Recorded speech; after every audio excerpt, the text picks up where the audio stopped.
إن الحمد لله نحمده ونستعينه ونستغفره ونعوذ بالله من شرور أنفسنا ومن سيئات أعمالنا من يهده الله فلا مضل له ومن يضلل فلا هادي له وأشهد أن لا إله إلا الله وحده لا شريك له وأشهد أن محمدا عبده ورسوله يا أيها الذين آمنوا اتقوا الله حق تقاته ولا تموتن إلا وأنتم مسلمون يا أيها الناس اتقوا ربكم الذي خلقكم من نفس واحدة وخلق منها زوجها وبث منهما رجالا كثيرا ونساء واتقوا الله الذي تساءلون به والأرحام إن الله كان عليكم رقيبا يا أيها الذين آمنوا اتقوا الله وقولوا قولا سديدا يصلح لكم أعمالكم ويغفر لكم ذنوبكم ومن يطع الله ورسوله فقد فاز فوزا عظيما وبعد فإن أصدق الحديث كتاب الله وخير الهدي هدي محمد صلى الله عليه وسلم وشر الأمور محدثاتها وكل محدثة بدعة وكل بدعة ضلالة وكل ضلالة في النار ثم أما بعد. My dear respected brothers and sisters in Islam, Assalamu alaikum wa rahmatullahi wa barakatuh. My brothers and sisters, all of us, we all know someone or have family or friends that are now preparing for the greatest journey of their life. They are now preparing for a major sacrifice for the sake of Allah Azza wa Jal. A sacrifice and a journey that is a fard, an obligation on every single Muslim. Every able Muslim, everyone that has the financial means, everyone who is healthy enough and has sanity, every Muslim with those three conditions, they must fulfill this fard. And that is the fard of Hajj. And many people, when they think about Hajj, when I think about Hajj, and when we think about Mecca, one of the first things that comes to our mind is the Kaa'ba. And in today's khutbah, I want to talk about the building of the Kaa'ba. Now many people might be thinking to themselves, what is the benefit of me standing up here and talking about the building of the Kaa'ba? How will this story make me a better Muslim? How will this story help me towards my path towards Jannat al-Firdaus, the highest level of Jannah? How? The fact of the matter is, my brothers and sisters, the building of the Kaa'ba, this amazing story, has two very powerful lessons for every single one of us. When Allah Azza wa Jal, the Lord of the worlds, says to Ibrahim alayhi salam that I am commanding you to build for me the Kaa'ba, to build for me a house of worship on the land. Let's pause here. Let's put ourselves in the situation of Ibrahim alayhi salam. This isn't your CEO. This isn't the boss or your manager. This is the Lord of the worlds, the one who created me and you, giving you a mission, giving you a task. And not just any task. The task is, you are to build a place of worship for the Lord of the worlds. It's not easy. It's a very big responsibility. Now, if you're in these shoes, if you're in this situation, what would you do? Would you work alone? Or would you ask for help? And if you would ask for help, who would you ask? You know, many people, they might think, I don't know anything about building a mosque, so I'm going to go find an architect. I don't know anything about engineering, so I'm going to go find an engineer. I have to find a professional. This is a serious matter. Allah Azza wa Jalla wants me to build a mosque for Him. I need to find the best of the best. طيب, my brother, my sister, why don't you ask your son? Why don't you ask your daughter? Not everyone, but some people right now are thinking to themselves, brother, what are you saying? This is a major task. Allah Azza wa Jal is giving me this mission. How can I put that responsibility on my son or on my daughter? I need to find professionals. I need to find someone who is better. But this is not the example of Ibrahim alayhi salam. Because when Ibrahim alayhi salam took this mission from Allah Azza wa Jal, he went to his beloved son Ismail alayhi salam. And he said, "Oh my son, I've been given this task from Allah Azza wa Jal. And I was wondering if you would be able to help me and assist me in this task."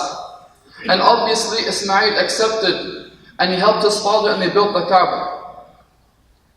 Now my brothers and sisters, this amazing story, although we've heard it so many times in our childhood, have we ever thought of this amazing lesson that comes with it? This lesson, this example that Ibrahim alayhi salam set for us, to put responsibility in his kids, put responsibility in the youth of today, invest in your youth. This is a lesson for the parents and even for the older siblings that are here. A lesson for all of us, that we have to invest in the younger generation. We have to give them responsibilities. We have to give them the opportunity to flourish. We need to give them the chance to develop their leadership skills, to develop their arsenal of their assets. We have to give them these opportunities, especially when they're young. If we wait until they're 18, 19, 20 years old, it might be too late by then. By then the attachment is already gone. They've already built their foundation in other fields. You know, Allah Azza wa Jal, every single ni'mah He gives us, everything He gives us is a test. And one of the greatest ni'mahs, one of the greatest blessings that Allah Azza wa Jal has given many people is the blessing of children. But with that blessing and with that honor comes responsibility.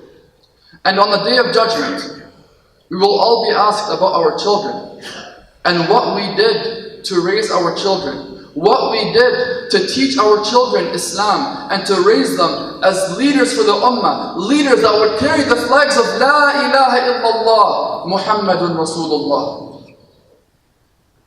We will all be asked. And if we didn't work in this life, if we don't start today, then on the Day of Judgment when we are asked, we will be stuttering. We won't know what to say. We will be stuck in front of Allah Azza wa Jal. But there are so many parents today and in the past that understood this. Let us look at the example of the mother of Sultan Muhammad al-Fatih. We all know Sultan Muhammad al-Fatih. We all know that he is the one that conquered Constantinople, modern-day Istanbul. I know so many people that have been to Turkey. And whenever they come back, they say, what a beautiful country, what a beautiful city Istanbul is. So powerful. The power of the Islam, the power of the Muslims there, it's amazing.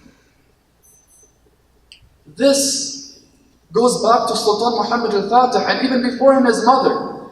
You know, my brothers and sisters, every single day, the mother of Sultan Muhammad al-Fatih, as a kid, I'm talking like 7, 8 years old, maybe even younger.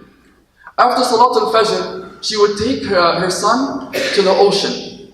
And she would point like that and she'd say, "My son, do you see that land over there?" And he would say, "Yes, I do." And she would say, "What do you think of that land?" He would say, "It is a great, powerful land." And his mother would tell him, "That land, one day you are going to conquer it for the Muslims. You are going to take it for the sake of Allah Azza wa Jal. You are going to lead an army to take that land back for Islam." And at the age of 19, young age, a teenager still, the father of Muhammad al-Fatih had passed away. And at this very young age, Sultan Muhammad al-Fatih was now given the Khilafah. He was the head of the Ottoman Empire, the Dawla al-Uthmaniyya. He was the head at 19 years old. And I don't need to go into the details of the power of this empire.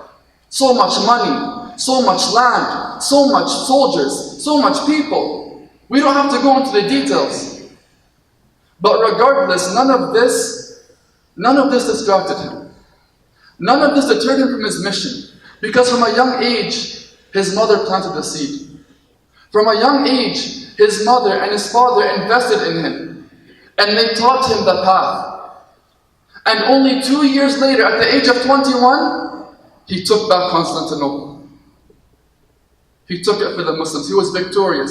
So many other generals, so many other armies, so many other great leaders, they tried to take it.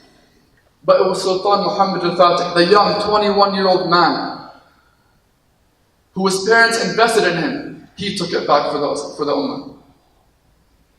My brothers and sisters, even Allah Azza wa Jal, He gives us the advice of investing in our youth. When Allah Azza wa Jal says, الله الذي خلقكم من ضعف ثم جعل من بعد ضعف قوة ثم جعل من بعد قوة ضعفا وشيبا يخلق ما يشاء وهو العليم القدير. It is Allah Azza wa Jal who created all of us from weakness. And then He developed that weakness into strength. And then that strength later on developed into weakness and old age again. Allah creates whatever He desires. He is all-knowing and all-capable. When we were first put into this world, when we were first born as young toddlers, wallahi, we can't help ourselves even if we want to. No matter what we do, we can't help ourselves. But later on, we start growing and developing and maturing. Once you reach the age of 11, 12, 13, into your teenage years, you become stronger and stronger by the day during your youthful years. And this is when we have to start investing. This is when we have to start taking advantage. When we become strong. When we have that quwwah. Because now I have a message for my brothers and sisters, the youth that are listening today.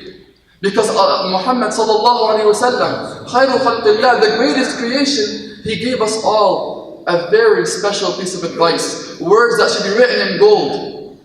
He told us, اغتنم خمسا قبل خمس. Take advantage of 5 before 5. And the very first thing he mentions of those 5 things, شبابك قبل هرمك. Take advantage of your youth before your old age. Why? Because when we are young, we are able to study. We are able to go to school. We are able to get an education and increase in our knowledge. When we are young, we are able to go and get a job, to make some money. We are able to go and volunteer our time for the masjid, volunteer our time for the ummah. When we are young, we have the choice. We have the power of choice. But I promise you, my brothers and sisters, there's going to come a day where one of 2 things will happen. Either you will pass away before this happens, or if Allah Azza wa Jalla gives you a longer life, you will reach an age where you lose that power of choice. You will reach an age where you try your best to learn and study more, but it's not like how you did when you were younger. When you were younger, you could memorize things so easily. You could memorize the Quran so easily. But when you're older, it gets much tougher. And that choice that you used to have is no longer there with you anymore. You will reach an age where even if you want to work to make a living, even if you want to try to make money, eventually your body will not be able to physically do so. You will not be able to physically work. So that choice you used to have of making money and donating for the sake of Allah Azza wa Jal, you will lose that power of choice. There will come a day, my brothers and sisters, where some people might regret how they spent their youth. And I want to make sure that nobody misunderstands me here today. I'm not saying to the youth that you are to have no free time. I'm not saying to the youth that you are to drop everything and start and do nothing but study and work and just think about the future and that's it. I'm not saying that. Because this is not the sunnah of the Prophet Muhammad ﷺ, and it is not the sunnah of the companions. It's not the example of the companions. Yes, they worked very hard for their future. Yes, they got a very good education. Yes, they worked hard to make a halal living for their family. But at the same time, they had time for themselves as well. They had time to go and play sports. They had time to go and sit with their friends. They had time to go relax and take a break. As long as everything was kept halal. As long as whatever you did was not angering Allah Azza wa Jal, there's time for everything. But we have to live with a balance. We have to start working from today. If we keep telling ourselves, oh, tomorrow, tomorrow, tomorrow, if I keep telling myself, oh, when I'm 30, or when I get married, or when this happens, when that happens, then what if tomorrow never comes? The reality is, my brothers and sisters, is that none of us are promised life long enough to walk through those doors right there. Who can confidently say they have that promise from Allah Azza wa Jal that they can live long enough to walk through those doors? Nobody. So we have to start now. We have to renew that intention from now and start investing in our future just like how the generations before us did. We're already seeing the fruits of investment. Look at the Islamic Academy that we have. A beautiful school. You know, over 10 years ago, when they said it was going to be a $23 million project, everyone was putting us saying, this is no way it can be done. It's impossible. It will not be done. But this ummah, this community had a mission. And we wanted to invest in our kids. We wanted to invest in our future. We worked hard. We all sacrificed. We all went through so many hardships. But look now. Already we have students graduating from that school and now coming back to teach the future generations. Already we have students that are leaving that school and going on to become doctors and engineers and lawyers. It hasn't taken very long for us to see the fruits of our efforts. It's not easy, but wallahi it's worth it. Every single second you put in sacrifice for the sake of Allah Azza wa Jal, Allah will give it back to you in the afterlife. He will give you, inshaAllah, eternity in Jannah. Every penny you give for the sake of Allah Azza wa Jal, Allah will give it back to you on the day of judgment in mountains of hasanat, mountains of good deeds, and that's when you'll need it most. That's when you will wish you gave away everything for the sake of Allah Azza wa Jal. It will come back to us. So before I end this part of the khutbah, one last reminder for the youth. My brothers and my sisters, we have opportunities here for you. We have the Al-Rashid Youth Club for the boys. We have the Generation of Change for the girls. Even outside the masjid, there's a Muslim Student Association at the U of A and at Grant McEwen. We have opportunities all over the city for you to grow and to thrive and to flourish, for you to become leaders and to give back to your community. Take advantage of those opportunities. Start working now. It's not going to be easy. It's a hard path. But Allah Azza wa Jal gives us all a motivation in the Quran. In Surah Al-Rahman, where He says, هَلْ جَزَاءُ الْإِحْسَانِ إِلَّا الْإِحْسَانِ? Is there any reward for perfection? Is there any reward for good other than good? There isn't. Whatever you give that is good for Allah Azza wa Jal, He will give it back to you multiplied even better. I ask Allah Azza wa Jal to make us of those who can sacrifice for His cause, and make us of those who can invest in our future from today. وَأَقُولُ قَوْلِي هَذَا وَاسْتَغْفِرُ اللَّهَ لِي وَلَكُمْ فَاسْتَغْفِرُوهُ.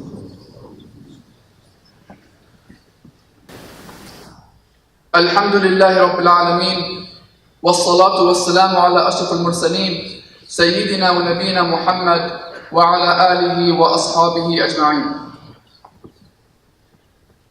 My brothers and sisters, when I first started the khutbah, I started with the building of the Kaa'ba. And I mentioned that this amazing story has two lessons in it for us. But I've only talked about one. I've only talked about one lesson, and that was to invest in our youth, to give responsibility to our youth. So what is that second lesson? I will go into that right away, inshaAllah. But before that, I want to bring us back to the time of Nuruddin Zinki. And for those who don't know, Nuruddin Zinki, the scholars, they say after the Khulafa al-Rashidun, after the four rightly guided Khalifas, there was no man that was more upright and greater than Nuruddin.